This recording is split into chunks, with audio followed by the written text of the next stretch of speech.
Halo semuanya, balik lagi dengan saya Dino Gunawan, motovlogger ramah lingkungan dan tanpa pemanis buatan. Oke, seperti biasa di sela-sela perjalanan banyak yang sharing nih ya, banyak yang mau sharing katanya. Oke lah, tanpa berlama-lama, daripada gabut di jalan mendingan kita sharing ya.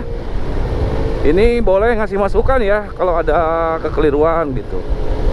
Katanya Om, kasih tips dong tentang motovlog, banyakin. Oke.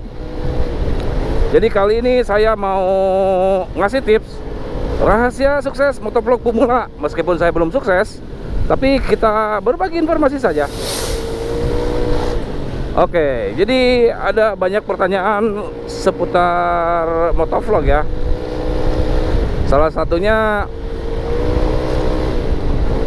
Om, susah nggak sih jadi motovlog atau jadi YouTuber katanya. Oke, YouTuber terlalu berat bos. Motovlog aja ya, kita segmennya segmen motovlog karena yang saya tahu juga motovlog. Sebenarnya dibilang susah, ya susah-susah gampang sih. Ada yang bilang susah, ada yang enggak gitu ya. Pada dasarnya semua kegiatan atau semua apapun itu kalau belum bisa ya susah ya.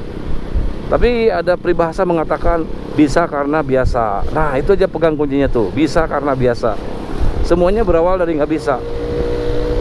Kadang-kadang kita nggak maksud belajar, tapi dilakukan terus-menerus, akhirnya bisa ya. Begitupun dengan saya, bisa karena biasa.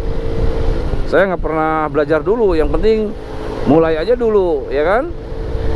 Nanti lama-lama juga banyak temen, dapat ilmu dari temen atau cari lihat konten orang gitu. Sambil tanya-tanya juga, sharing juga dengan yang udah lebih bisa gitu. Alhamdulillah. Udah ngalir nih sih sekarang. Maksudnya kalau pinter hebat sih belum ya, tapi paling tidak flow dari bikin konten itu saya alhamdulillah lah sudah lebih enak gitu. Yang asalnya kaku, susah ngomong, sekarang udah lebih enak ya. Jadi balik lagi, susah nggak sih katanya. Jadi pada dasarnya semua orang bisa jadi YouTuber, semua orang bisa jadi motovlogger ya. Yang penting jangan latah. Kita harus punya karakter, kita harus punya ciri khas, dan kita harus punya kesenangan juga. Artinya gini, nggak bisa ya, Bang, kira-kira konten saya apa? Itu pertanyaan yang sulit sebenarnya. Yang bisa jawab hanya diri sendiri. Oke, tapi kalau mau tanya juga boleh, Bang, kira-kira konten yang cocok buat saya apa? Saya pernah bilang, konten yang cocok dengan diri kita sendiri, syaratnya tidak menyusahkan, tidak buang-buang waktu atau tidak menyita waktu, lalu bisa dilakukan kapan aja sambil berkegiatan, sambil bekerja gitu kan. Nah, menurut saya konten yang cocok untuk diri kita sendiri adalah konten yang memang ya itu tadi syaratnya bisa dilakukan kapan saja. Sama halnya seperti saya ini mau kerja ke bengkel Semiyamah Arena Pleret yang berada di Purwakarta dekat Cirata. Sambil jalan gini kan nggak menyita waktu nih, saya mau kerja di jalan sambil ngonten gitu. Nanti ada apa-apa di jalan bisa dikontenin yang pantas tentunya ya. Sama seperti halnya seperti ini, sharing di jalan, apa aja konten, yang penting sambil naik motor. Ayo Pak, oh kan si bapak lama. Ini juga ada angkot lama nih. Ada yang tentang daily ride, misalkan kegiatan berkendara di jalan, apa aja fenomena-fenomena yang ada tuh, ada yang kempes. Jadi kayak gitu. Jadi sebenarnya ringan-ringan saja. Nah, yang sulit sebenarnya saya katakan tadi, semua bisa jadi YouTuber, semua bisa jadi motovlogger. Yang sulit itu sebenarnya ketika kita terlalu banyak nengok kanan kiri orang, konten orang. Oh ini rame, saya pengen ini. Oh itu rame, saya pengen itu. Jadi akhirnya kita pecah konsentrasinya. Kalau saya menyarankan seperti halnya saya mah bikin konten ya yang seperti ini aja, yang seperti saya bikin gitu. Dan ini yang bikin enjoy. Paling tidak kalau nggak dapat duit, dapat enjoy, ya kan? Tentang saya kebetulan ada sedikit tahu tentang perawatan motor, ya saya sharing aja kadang sambil di bengkel, kadang sambil reading seperti ini, tergantung kondisinya ya. Jadi nggak menyita waktu dan ada manfaatnya juga buat saya dan orang lain. Nah, jadi kayak gitu ya. syaratnya tuh. Biasanya konten kalau bermanfaat itu banyak yang nonton. Aduh. Aduh, ini kebetulan ngebul di sini suka tani gitu loh. Nah, jadi bahasan itu banyak sebenarnya. Jadi jangan maksain. Ada orang yang maksain nih. Contoh ya. Ada orang kerja kantoran, ada orang kerja di satu titik gitu ya. Ngikut-ngikut belusukan kayak saya. Bukan nggak boleh, bukan. Artinya kan secara waktu dia harus cari waktu gitu.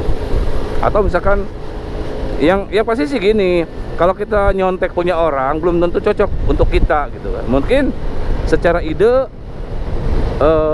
tinggal contek punya orang, tapi dengan karakter kita dan channel kita belum tentu cocok. Akhirnya kok saya ngikutin channel si Anu, ngikutin kontennya, tapi view saya kecil. Ya itu tadi, pembawaannya beda-beda gitu kan. Bahkan ada juga tapi yang lebih banyak sekali yang ngikutin konten saya. Dulu saya konten belusukan tuh ke kampung-kampung, diketawain. Sekarang ada yang ngikutin dan alhamdulillah ada yang lebih maju dari saya sebenarnya. Ya syukurlah gitu ya. Artinya konten saya sudah benar sebenarnya. Mungkin sayanya yang kurang gitu. Jadi dalam hal mengembangkan konten, dalam hal mengembangkan channel itu yang sulit. Kalau jadi motovlog, jadi YouTuber mah gampang sebenarnya, siapapun bisa.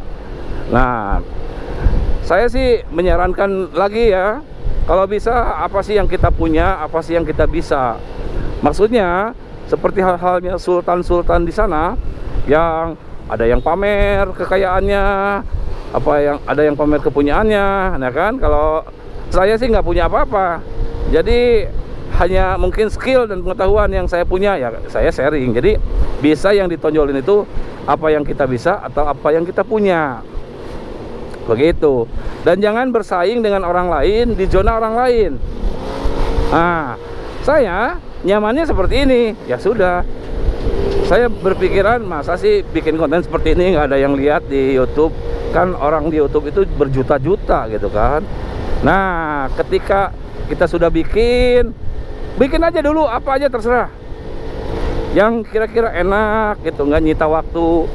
Nanti dicek di analitik ya, konten apa yang disukai banyak sama orang. Nah, di situ baru kita menentukan karakter kita. Seperti halnya misalkan contoh saya tentang perawatan motor itu banyak yang minat. Oke, saya mungkin agak perbanyak. Wah, sekarang lagi musim ini nih, misalkan hari-hari besar, contoh hari lebaran, banyak yang kangen ke kampung halaman. Mungkin yang diperbanyak konten kampung halaman kayak gitu. Wah, sekarang lagi banyak liburan nih. Oh, mungkin saya bikinnya konten wisata misalkan. Jadi kita juga harus tahu ya, update seperti apa sih kondisi sekarang, apa sih yang kira-kira orang cari gitu kan. Jadi jangan cuma hanya pengen viral ya. Kalau viral sih alhamdulillah ya, itu mah bonus. Jadi jangan juga terlalu clickbait terlalu jauh gitu. Kita pakai judul apa, isinya apa. Nah, itu juga jangan ya. Yang pasti sih kuncinya sih sharing sebenarnya. Ada di sharing kira-kira konten yang cocok, karena masing-masing orang itu beda-beda ya yang cocoknya itu ya. Kalau hanya nyontek sih gampang. Yang pasti sih belajar mengembangkan. Kalau mungkin saya inget dulu zaman waktu kecil, waktu sekolah, mulai dari SD ya, ada pelajaran mengarang kan. Nah, kan biasanya ada judul tuh, judul ya kan, mulai dari judul liburan misalkan akhir tahun. Nah, di situ kan mulai dari judul, lalu alinea pertama temanya tentang apa, pembukaan. Alinea kedua, udah jadi ingat zaman SD. Alinea kedua misalkan mulai ngomongin perjalanannya, lalu ketiga misalkan ada apa di jalan, lalu keempat misalkan tiba di tempat tujuan, kelima misalkan kegiatan liburannya, ngapain di sana, berenang kah atau apa, main dengan kebo di sawah misalkan. Nah, dari apa, dari judul, lalu ada dibikin apa sih namanya, aduh saya lupa, yang kerangka gitu tuh, kerangka karangan kata ya kan, kalau nggak salah kerangka karangan.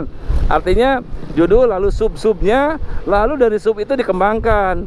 Nah, kalau seumpamanya kita sudah punya judul, lalu misalkan udah ada kerangkanya misalkan 4, diusahakan misalkan ngomongin perjalanan di 2 menit.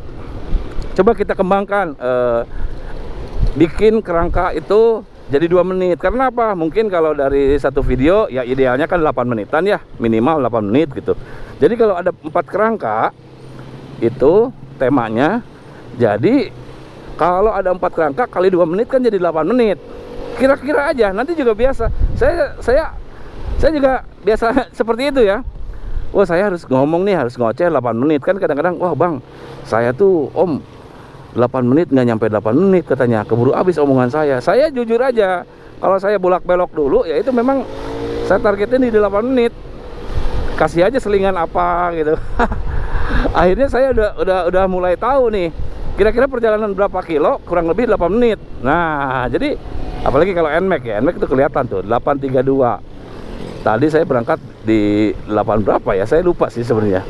Tapi pada akhirnya saya tahu, oh ini kurang lebih udah 8 menit nih. Itu. Jadi seperti yang saya bilang tadi pertama, bisa karena biasa.